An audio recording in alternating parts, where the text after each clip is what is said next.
बढ़ी हुई शुगर को कंट्रोल करना वैसे तो बहुत आसान है। शुगर ज़्यादा होती है, पता कैसे लगता है? जैसे ही शुगर ज़्यादा हुई, अनयूजुअल वेट लॉस, एकदम से वजन कम होना चालू हो जाता है अगर शुगर होती है तब। लेकिन शुगर जब बनी रहे लंबे समय तक तो फिर वजन धीरे धीरे करके फिर से बढ़ाना चालू कर देती है।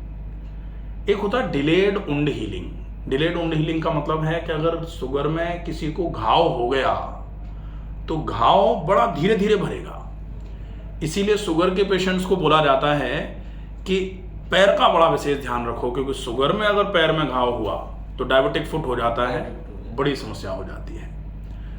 तीसरा होता है कि शुगर जो है वो एकदम से एंजाइटी क्रिएट करती है, तो एंजाइटी सी रहती है। पॉलीफेजिया, बार बार खाने का मन करेगा। पॉलीपेप्सिया, बार बार पानी पीने का मन करेगा। और पॉलीयूरिया, बार बार यूरिन जाने का मन करेगा। तो ये तीनों चीजें आएंगी, पॉलीफेजिया, पॉलीपेप्सिया, पॉलीयूरिया। अगर ऐसा कुछ लगता है तो शुगर के लक्षण आते हैं, फिर हम चेक करते हैं और शुगर चेक करी तो शुगर ज्यादा आ रही है। शुगर चेक करने की जो सामान्य विधि है वो तो है कि आप ब्लड में ग्लूकोज के लेवल को चेक कर लो। जैसे ब्लड ग्लूकोज लेवल पहले हॉस्पिटल में जाके कराना पड़ता था, आजकल ग्लूकोमीटर आ रहे हैं, यहाँ थोड़ी सी एक बूंद खून निकाली, स्ट्रिप पे डाली, वो बता देगी आपकी शुगर कितनी आ रही है। दूसरी जांच जो शुगर की होती है वो होती है HbA1c। HbA1c का मतलब होता है ग्लाइकोसिलेटेड हीमोग्लोबिन। ये आपकी 3 महीने की एवरेज वैल्यू निकाल के आपको बता देती है, हाँ, कि भाई आपके शुगर की क्या वैल्यू रही है। फिर एक और जांच होती है जो और इफेक्टिव है, वो है सी पेप्टाइड। सी पेप्टाइड क्या बताता है कि आपके शरीर में इंसुलिन का सीक्रेशन कितना है। पैनक्रियाज जो इंसुलिन सीक्रेट करना है जिसको, वो कितना इंसुलिन सीक्रेट कर पा रहा है, ये सी पेप्टाइड से पता लगता है। सी पेप्टाइड और इंसुलिन लगभग बिल्कुल ऐसे प्रोपोर्शनेट होते हैं कि अगर सी पेप्टाइड आपका कम आ रहा है, इसका मतलब डेफिनेटली आपका इंसुलिन भी गड़बड़ हुआ है। तो अब अपने को सी पेप्टाइड का लेवल चेक करना होता है, सी पेप्टाइड से पता लग जाता है। इसके बाद फिर एक जांच होती है इंसुलिन के लेवल को आप कैसे चेक करोगे, इंसुलिन रेजिस्टेंस। तो इंसुलिन रेजिस्टेंस जो है वो आ रहा है आजकल जिनका वजन ज़्यादा होता है, जिनको बहुत फैटी लिवर की प्रॉब्लम है, जिनका वजन लगातार इस वजह से बढ़ रहा है कि वो व्यायाम या काम ज़्यादा नहीं कर रहे हैं। ऐसे केस में जो यहाँ गर्दन पर कालापन, यहाँ कोहनियों पर कालापन ऐसा आ जाता है तो इसको बोलते हैं एकैंथोसिस या फिर इंसुलिन रेजिस्टेंस की वजह से बढ़ा हुआ वजन। तो इंसुलिन रेजिस्टेंस भी शुगर कराने का काम कर रहा है आजकल। और फिर एक जांच होती है जिससे आप और ये पता लगा सकते हैं कि किस तरीके से शुगर आपके शरीर को नुकसान पहुंचा रही है, और उसमें है कि आपकी बीटा सेल्स की एक्टिविटी कितनी है। तो बीटा सेल्स से ही शुगर इंसुलिन निकल के आ रहा है। जो पैनक्रियाज है, पैनक्रियाज में बीटा सेल्स हैं, बीटा सेल्स जो हैं वो इंसुलिन निकालती हैं। तो इंसुलिन सीक्रेशन की टेंडेंसी क्या है ये अपने को पता लग जाता है। अब अगर हम यहाँ ये समझ जाएं कि हमारे शुगर के होने में कौन सा कारण है। एक तो होता है इंसुलिन रेजिस्टेंस, मतलब इंसुलिन तो सीक्रेट हो रहा है पैनक्रियाज से, लेकिन शरीर उस इंसुलिन को एक्सेप्ट नहीं कर पा रहा है, रेजिस्टेंस क्रिएट कर लिया है शरीर ने, तो वो एक कंडीशन है। दूसरी कंडीशन होती है कि पैनक्रियाज इंसुलिन निकाल तो रहा है लेकिन थोड़ा कम निकाल रहा है। और तीसरी कंडीशन होती है कि पैनक्रियाज इंसुलिन बिल्कुल ही नहीं निकाल रहा। तो बिल्कुल नहीं निकाल रहा है, इसको बोला जाता है टाइप 1 डायबिटीज मेलिटस। टाइप 1 का मतलब इंसुलिन डिपेंडेंट डायबिटीज मेलिटस। इसका मतलब होगा कि बाहर से इंसुलिन के इंजेक्शन लगाने की आवश्यकता पड़ेगी, क्योंकि पैनक्रियाज बिल्कुल ही इंसुलिन नहीं निकाल रहा। तो इसको टाइप 1 बोला जाता है। यही बच्चों में भी हो जाती है, तब इसको टाइप 1 जुवेनाइल डायबिटीज बोलना चालू कर देते हैं कि इंसुलिन डिपेंडेंट तो है क्योंकि टाइप 1 है। टाइप 1 है मतलब इंसुलिन लेना ही पड़ेगा। लेकिन बच्चों को है, छोटे बच्चों को, 3 साल का बच्चा है, 4 साल का बच्चा है, उसको शुगर हो गई, अब उसकी शुगर जो है इसको जुवेनाइल डायबिटीज बोला जाता है। तो अपनी जो डायबिटीज है वो ये मान लिया जाए कि अभी अपना सिर्फ लाइफस्टाइल की थोड़ी खराबी की वजह से, कहीं आपके पैनक्रियाटिक स्टिमुलेशन में वीकनेस आई है, तो पैनक्रियाज इंसुलिन को थोड़ा सा कम निकाल पा रहा है, जिसकी वजह से जितना इंसुलिन काम करे, जितनी शुगर को इंसुलिन उठा करके ब्लड से सेल को दे दे ताकि ब्लड में शुगर की कमी आ जाए, वो काम इंसुलिन नहीं कर पा रहा। तो अब अपने को उस काम को बढ़वाना है। उस काम को बढ़वाने के लिए क्या करना पड़ेगा? अपने पैनक्रियाज को एक्टिव करना पड़ेगा, क्योंकि पैनक्रियाज ही है जो इंसुलिन सिक्रेशन करेगा। अब पैनक्रियाज को एक्टिव करने के लिए शरीर को एक्टिव करना पड़ेगा। शरीर को एक्टिव करना है तो क्या करना पड़ेगा? अपनी दिनचर्या को सुधारना पड़ेगा। तो दिनचर्या को सुधारना, फिर थोड़ा सा खाने पीने पे ध्यान रखना। तीन ही चीजें फॉलो करनी है। एक तो थोड़ा खाने पीने पे ध्यान क्या रखना है? परहेज। जो आपको नहीं खाना है वो जरूर खाना चालू, जो वो जरूर छोड़ दिया जाए, उसको परहेज बोला जाएगा। अगर वो परहेज कर लिया तो ये मान लो कि आपकी शुगर धीरे धीरे करके बिल्कुल कंट्रोल में आना चालू हो जाती है। दूसरा होता है व्यायाम। नियमित व्यायाम करके अपने पैनक्रियाज पर ब्लड सर्कुलेशन बढ़ा दिया जाए तो पैनक्रियाज की बीटा सेल्स की क्षमता बढ़ जाए, वहां से इंसुलिन का सिक्रेशन बढ़ जाए, और जैसे जैसे इंसुलिन का सिक्रेशन बढ़ेगा शुगर ठीक हो जाएगी। पहला काम। दूसरा है कि जैसे ही आप अपने शरीर की क्षमताएं बढ़ाते हो व्यायाम करके, तो इंसुलिन रेजिस्टेंस भी टूटेगा। जो शरीर में इंसुलिन के अगेंस्ट रेजिस्टेंस क्रिएट कर रही हैं कोशिकाएं आपके शरीर की, वो धीरे धीरे करके ठीक होना चालू हो जाएगा। तो व्यायाम दोनों जगह काम करेगा। पैनक्रियाज को भी एक्टिव कर रहा है और इंसुलिन रेजिस्टेंस भी ठीक कर रहा है। फिर तीसरा होता है, थोड़ा सा अपने को ध्यान रखना है शरीर के रखरखाव पर, अपनी लाइफस्टाइल पर। तो सबसे पहले हम प्लान करेंगे अपने लाइफस्टाइल में मॉर्निंग रूटीन कैसा रखना चाहिए। तो वो ऑलमोस्ट सारी बीमारियों में सवेरे का रूटीन जो है शुद्धि वाला, वो हर बीमारी में हम ये मानते हैं कि कहीं ना कहीं शरीर में गंदगियों का जमाव बीमारी का कारण है। तो सवेरे सवेरे उस काम को पहले खत्म कर दिया जाए, कारण को खत्म किया जाए। तो मॉर्निंग रूटीन, सवेरे जल्दी जागे। जल्दी जागने का मतलब है ब्रह्म मुहूर्त उत्तिष्ठे, ब्रह्म मुहूर्त में उठ जाया जाए। ब्रह्म मुहूर्त में उठ गए, जैसे ही उठे फिर तुरंत ही ऊषा पानम, जागते ही पानी पीना है। पानी पी करके 10 मिनट रुकना है, फिर मोशन जाना है, और मोशन जाके मंजन करके हाथ मुंह धोके फिर एक प्रोसेस होता है ऑयल पुलिंग। ये वैसे डाइजेस्टिव डिसऑर्डर्स में बहुत अच्छा काम करता है, ओरल हाइजीन मेंटेन करता है, प्लस ये हीलिंग में प्लस डिटॉक्सिफिकेशन में मदद करता है। इसलिए हर रोग में इसको भी जरूर अपनाया जाना चाहिए। ऑयल पुलिंग मतलब 1 चम्मच सरसों का तेल मुंह में भर के जोर से मुंह में तेल को चलाना, ये बहुत बढ़िया रहेगा। 5 मिनट चला लिया, 7 मिनट चला लिया, 10 मिनट, जितना टाइम है उतना चलाया। उसके बाद इस तेल को थूक देना है। तेल थूक दिया, फिर सादे पानी से कुल्ले गरारे कर लिए। अब चूंकि हम व्यायाम करेंगे, व्यायाम में श्वसन की दर बढ़ती है, तो श्वसन की दर बढ़ती है मतलब नाक से सांस भरनी छोड़नी पड़ेगी। तो नाक का खुला होना और लुब्रिकेटेड होना, चिकना होना बहुत जरूरी है। उसके लिए नाक में गाय का घी डाल लिया सवेरे सवेरे व्यायाम के पहले। नहीं डाल सकते तो उंगली से लगा लिया, वो बहुत बढ़िया रहेगा। इसके बाद अब अपन व्यायाम के लिए तैयार हैं। तो जो व्यायाम आप कर रहे हैं कि आप 1 घंटे टहल रहे हैं, और 1 घंटे में अगर अपन 60 मिनट में 6 किलोमीटर निकाल रहे हैं, तो इससे बढ़िया व्यायाम और कोई है नहीं। वैसे भी कहावत में कहा गया है walking is the best exercise, टहलना सर्वोत्तम व्यायाम है। तो टहल लिया। टहलने के बाद थोड़ी देर के लिए आप प्राणायाम कर लें, जैसे 3 मिनट के लिए अनुलोम विलोम कर लिया, 5-7 मिनट के लिए डीप ब्रीदिंग कर ली, लंबी गहरी सांस भरना छोड़ना।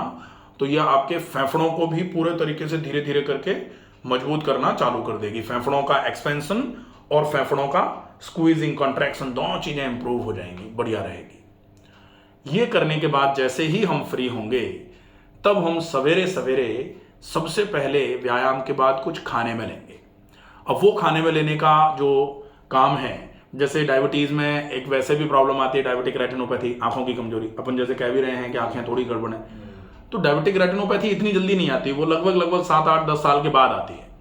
लेकिन फिर भी आंखों में कमजोरी, जो आजकल सामान्य विषय बना हुआ है, सबके आंखों में कमजोरी आ रही है।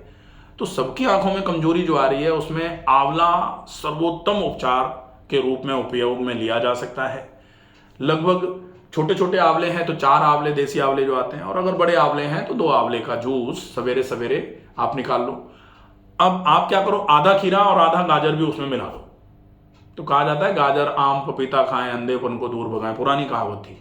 तो अपन गाजर का अभी सीजन चल रहा है, आधी गाजर, आधा खीरा और 4 आंवले, छोटे हैं तो और बड़े हैं तो 2 आंवले डाल करके जूस बनवाया बढ़िया, और वो जूस सवेरे सवेरे पी लिया। उसके बाद फिर नाश्ता। अब चूंकि अपन डाइट पे आ रहे हैं, नाश्ते में सर्वोत्तम है जो आप ले रहे हैं, जो कर रहे हैं, आप दलहन रात को भीगे हुए सवेरे सवेरे उबाल करके दलहन खा लें, और जो पानी बचता है उसको आटा गूंदने में उपयोग में ले लें, क्योंकि दाल को उबाल करके पानी फेंक दिया तो बहुत कुछ चला जाता है। तो उस पानी को फेंकना नहीं है, उस पानी को सब्जी में या आटे में उपयोग में ले लिया। उसमें हल्दी, थोड़ी सी हल्दी डाल के उबालता हूँ। हाँ, बढ़िया बढ़िया चलेगा, आप थोड़ी हल्दी डाल के उबाल लें तो चलेगा, कोई दिक्कत नहीं है। वो हो जाए, उसके साथ में अगर जैसे ये कच्चे की बजाय इनको अंकुरित करके लिया जाए, जैसे सवेरे आपने पानी में डाल दिया, शाम को उठा करके गीले कपड़े में बांध करके हवा में टांग दिया कहीं, तो वो सवेरे सवेरे तक छोटे छोटे अंकुर उसमें आ जाएंगे, तो वो और इजी डाइजेस्टिव हो जाता है। और उस अंकुरित को भी चबा के खाने में आपको पेट में थोड़ी गैस लग रही तो उस अंकुरित को उबाल के खा लो। तो उस अंकुरित में थोड़ी सी हल्दी डाली, थोड़ा सेंधा नमक डाल के अच्छे से उबाला और फिर उसको चबा के खा लिया। आप चाहें तो उसमें भी प्याज, टमाटर, खीरा ये सब काट के अच्छे तरीके से और फिर इसको चबा के खा लिया। और जो पानी था वो पानी आप आइदर रख लो कि सब्जी में उपयोग में आ जाएगा, या फिर अगर पी सकें तो वो पानी पी लो, पीने में आएगा नहीं तो आप तो रोटी जो गूंदते हैं उसमें आटे में उपयोग में ले लेंगे, बहुत अच्छा रहेगा। इसके बाद फिर बारी आती है आपके, जैसे ये तो ब्रेकफास्ट हो गया, अब लंच। तो लंच लगभग 12, साढ़े 12, मैक्सिमम 1 बजे होना चाहिए, 1 बजे से लेट लंच नहीं हो। उसके पहले अगर जैसे 1 बजे लंच है तो 12 बजे आप भरपेट सलाद खाओ, 2 खीरे, 2 टमाटर, 1 गाजर, आधी मूली, इस टाइप का पेट भर के खाओ। और उसके बाद 40 मिनट 50 मिनट के बाद फिर हम डिनर ले लेंगे। डिनर में आप बाजरे की रोटी या चने की रोटी या फिर ज्वार की रोटी खा रहे हैं, अच्छा है।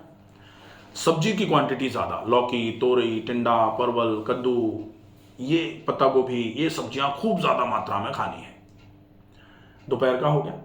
अब दोपहर और शाम के खाने के बीच में आप कुछ ऐसा खाएं जो आपके अगर भूख लग रही है तो उस भूख को मिटा दे, और अगर कमजोरी लग रही है तो उस कमजोरी को दूर कर दे। तो वो फल बहुत अच्छा ऑप्शन होता है। फल में क्या खा सकते हैं, जैसे 1 एप्पल खा लिया या फिर 1 संतरा खा लिया। अभी अमरूद आ रहा है तो ज़्यादा पका हुआ अमरूद नहीं हो तो 1 अमरूद खा लिया, बहुत बढ़िया रहेगा। और फिर शाम का खाना जैसे ही आप अपने ऑफिस से फ्री होते हैं उसके बाद लगभग 8, सवा 8 बजे के आसपास तक डिनर का टाइम रख लिया जाए। डिनर अगर इससे लेट होगा तो फिर डिनर में ग्रेन्स बंद करने पड़ेंगे, रोटियां बंद करनी पड़ेंगी, बंद मतलब कम करनी पड़ेंगी। अगर डिनर 8, साढ़े 8 बजे तक भी हो जा रहा है तो हम 2 रोटी खा सकते हैं। अगर डिनर 8:30 के बाद लेट हो रहा है तो 1 रोटी और ज़्यादा सब्जी खा सकते हैं, या फिर थोड़ा दलिया खा सकते हैं, क्योंकि जितना लेट भोजन होगा फिर उतना ही ज़्यादा लेट आपको सोना पड़ेगा, फिर उतना ही लेट आप जाग पाएंगे और पूरा रूटीन खराब हो जाएगा। तो इसलिए ज़रूरी है कि शाम का भोजन अगर लेट है तो थोड़ा हल्का, और अगर समय पर है तो पर्याप्त, ये ध्यान रख लिया जाए। ये भोजन का हो जाएगा।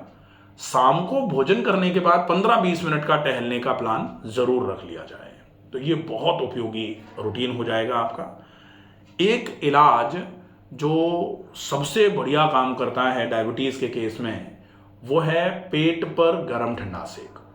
तो पेट पर गर्म ठंडा मतलब नाभि के आसपास कर सकते हैं। स्पेसिफिकली अगर पैनक्रियाज पे करना है तो पैनक्रियाज पे भी कर सकते हैं, मतलब फिर आपका वो जो बाईं तरफ, जो पेट का नाभि के बाईं तरफ वाला हिस्सा, नाभि से थोड़ा ऊपर की तरफ जहाँ पैनक्रियाज होता है, वहाँ गर्म पानी की थैली से 2 मिनट, ठंडे पानी के गीले कपड़े से 1 मिनट, 2 मिनट गर्म 1 मिनट ठंडा, 5 बार रिपीट करके ये गर्म ठंडा सेक करेंगे। ये बहुत इफेक्टिव रहता है। शाम को खाली पेट कभी भी कर लेंगे, जैसे सवेरे हो जाए या शाम को हो जाए, या फिर दोपहर के समय खाना खाने के 3 घंटे के बाद हो जाए, या फिर दोपहर खाने के आधे घंटे पहले, 15 मिनट पहले भी हो जाए तो भी चलेगा, कभी भी कर सकते हैं। आपके पास टाइम रात को ही मिलेगा तो आप रात को करके सो सकते हैं। तो रात को सोने के पहले ये गर्म ठंडा सेक कर लिया, खाने के लगभग 2 घंटे के बाद, उसके बाद फिर सोने का प्लान कर लिया। तो ये पूरा कंप्लीट डिटेल है, इसका फॉलोअप आप कर दो। मैक्सिमम 3 महीने का प्लान होगा। 3 महीने में आपकी शुगर की वैल्यू बिल्कुल नॉर्मल हो जाएगी। व्यायाम सबसे ज़्यादा काम करेगा, इसलिए वो 60 मिनट टहलना, 60 मिनट में 6 किलोमीटर, और विशेष जो ध्यान रखना है, मुंह बंद करके आप टहल रहे हैं, बहुत अच्छी बात है। अगर ऐसा कभी लगे तो आप तो मुंह में पानी भर के 1-2 दिन टहल के देखना, आपको उसका इम्पैक्ट और भी अच्छा लगेगा। तो मुंह में पानी भर के टहलेंगे ना, तो हम चाह के भी मुंह से सांस नहीं भर सकते। तो वो पानी आप 10 मिनट में, हर 10 मिनट में, 15 मिनट में निगल जाओ, तो उससे वो पानी जब आप निगलेंगे, बहुत सारी लार के साथ वो पानी जाएगा, तो वो आपके डाइजेस्टिव सिस्टम के लिए भी बहुत इफेक्टिव हो जाएगा। वो थूकना नहीं है, उस पानी को निगल लेंगे। डायबिटीज में अपन घी खा सकते हैं? घी डायबिटीज में कोई नुकसान नहीं कर रहा। डायबिटीज में तो परहेज में ग्लूकोज है। रोटी है वो, हाँ, घी के साथ कोई दिक्कत नहीं है, घी लगा के आप खा लें।